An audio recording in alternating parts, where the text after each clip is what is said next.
Kebun Basudara Pattimura yang berlokasi di Universitas Pattimura menjadi wadah pembelajaran.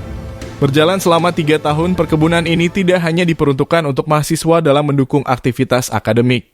Perkebunan ini juga terbuka umum bagi siapa saja yang ingin berkunjung dan belajar. Kita kerjasama dengan Dinas Pertanian Provinsi Maluku. Di sana kebun ini tercatat dengan nama Kebun Mutiara Pattimura.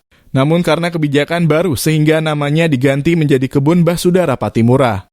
Kata Kolonel Korps Zeni Ahmad Yusa kepada Tribun Ambon. Dikatakan kebun ini merupakan kerjasama antara Kodam 16 Pattimura dengan Universitas Pattimura. Jadi kebun ini merupakan salah satu kerjasama Kodam dengan Upati dan sudah berjalan selama 3 tahun, cetus Kolonel Yusa. Dijelaskan tujuan utama dari Kebun Basudara Pattimura untuk mendukung ketahanan pangan di Maluku. Namun, kebun ini juga bisa dimanfaatkan untuk pembelajaran. Tujuan utama untuk ketahanan pangan, tetapi kebun ini menjadi lokasi penelitian dari mahasiswa. Kemarin ada penelitian terkait bawang merah dan semangka. Selain itu juga kebun ini menjadi wadah pembelajaran bagi mahasiswa. Mulai dari awal menanam sampai panen jelasnya.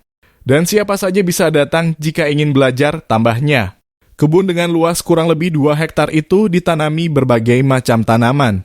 Mulai dari kacang panjang, terong, timun, kangkung, pakcoy, sawi putih, jagung, cabai, bawang merah, dan kentang. Selain itu ada juga pembibitan jeruk, jambu biji, kalengkeng, pala, sukun, dan durian.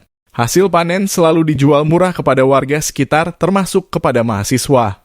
Kita biasanya jual hasil panen dengan harga di bawah harga pasaran, tentu lebih murah sehingga membantu masyarakat sekitar. Ada juga mahasiswa yang membeli sayur di sini, katanya. Selain dikelola oleh anggota Kodam XVI Pattimura, ada juga warga sekitar yang ikut bekerja mengelola kebun tersebut.